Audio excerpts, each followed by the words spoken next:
I had to double check if it was smarter or smart because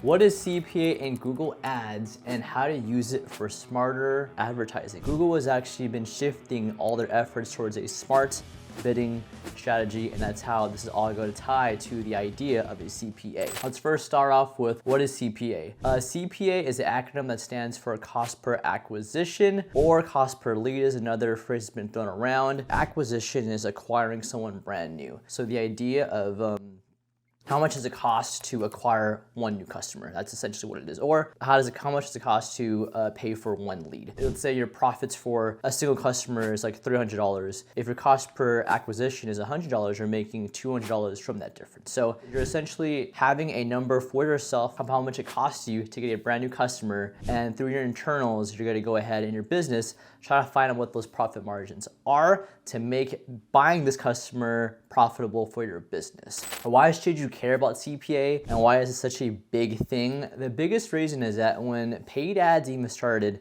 this whole idea of, acquiring brand new traffic to your website, that's essentially what it is. You had a lot of people clicking onto your website, and the idea of essentially paying for traffic with the hope of these users being relevant for them to contact you, whether it be a phone call, form submission. But the only difference now is that once people realize that they can actually make money from people going on their website, submitting their information, and then turning that prospect into an actual customer, that's when the idea of sort of understanding through data, what is the average amount of cost for a CPA or cost per acquisition for a user that converts on your website? Because once you understand what that base level, that average amount is of your CPA within the actual backend of Google, that's how you're actually gonna allow Google to be, okay, this is how much roughly so far I've been paying for a customer. We'll find me some more people similar to this customer for that CPA that I've been paying for. And the coolest thing is when you're launching new campaigns, as stated earlier, the campaigns are in learning. You're trying to figure out the top performing keywords, the top performing ad copy, things like that. And once you get that CPA for that customer,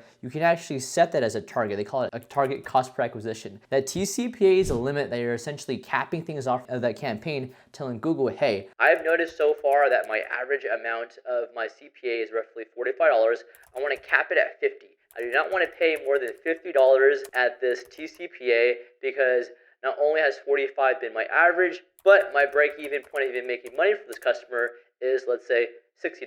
Allowing that limit within Google allows you to sort of put the guardrails on Google so you can be profitable and sort of make it so that it's not going to overspend for these things within the backend of Google. So really cool stuff there. CPA, CPC, CPM, all these C's, what does this even mean? A CPA obviously is cost per acquisition, CPC is cost per click, and CPM is cost per 1,000. The reason why this is different is because CPA, the metric of, your goals of how you distinguish whether it's good or not, is that it's based off of a lead. How much is it costing for this lead? Cost per click, the metric there is actually just clicks. So it's just people clicking on ad to your website. So essentially just traffic. And CPM is just cost per 1,000, the amount of eyeballs that are seeing your ad. Okay, so setting up CPA bidding in Google Ads, honestly, very simple. There's literally a button you can click to say maximize conversions and set a target CPA limit for that. And this is where honestly most people actually mess up, because when you're doing things off of the jump with no data at all, Google has no data to realize, what the average amount of this cost per acquisition for this lead is, has no data on the top performing keywords, no data in audiences. So when you're doing things and shooting blindly, obviously never a good idea. The goal is to have roughly 50 conversions in an ad account, or specifically for a campaign. And so you actually change the bidding strategy from something more manual like cost per click or enhanced cost per click and switch it over to something like maximize conversions from that point on, then being able to change things up to tCPA, whatever limit you see for that campaign. Don't fall in that mistake. A lot of marketers do this where they have maximized conversion off the bat because they're brand new. You want to give the ad account and the campaign some data before you make this change, and it's a pretty big one, so you want to have as much data as possible when doing this. How to determine your optimal bidding CPA? Like I said earlier, pretty simple. Whatever the average amount is off of 50 conversions, that amount right there, you're gonna have that be your benchmark of what your CPA level is. Now, obviously, if that CPA is something that is not profitable for you, there's some internal things you gotta do within your company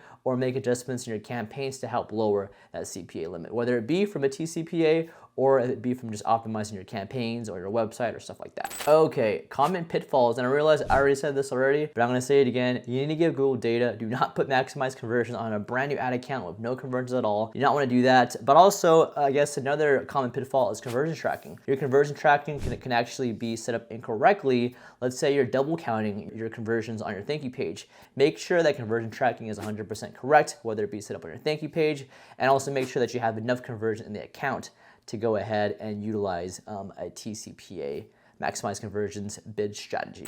I'm gonna run down a couple of, I guess, my FAQs when I first started. What's a good CPA? Definitely varies per industry. Obviously, if it's a more profitable lead, like $1 million deal, that's gonna be way more expensive compared to a lead that is someone that's trying to get their lawn mowed. Why is my CPA so high? It could be a couple of things, whether it be like an industry, things set up incorrectly, conversion tracking being broken. Can CPA be 0? Yes, if you have no leads at all. Obviously, the math isn't gonna add up, so it can be 0. Difference between CPA and CPL. Basically, in my opinion, people actually use CPA for different acronyms. So within Google Ads, that CPA is essentially just a lead, right?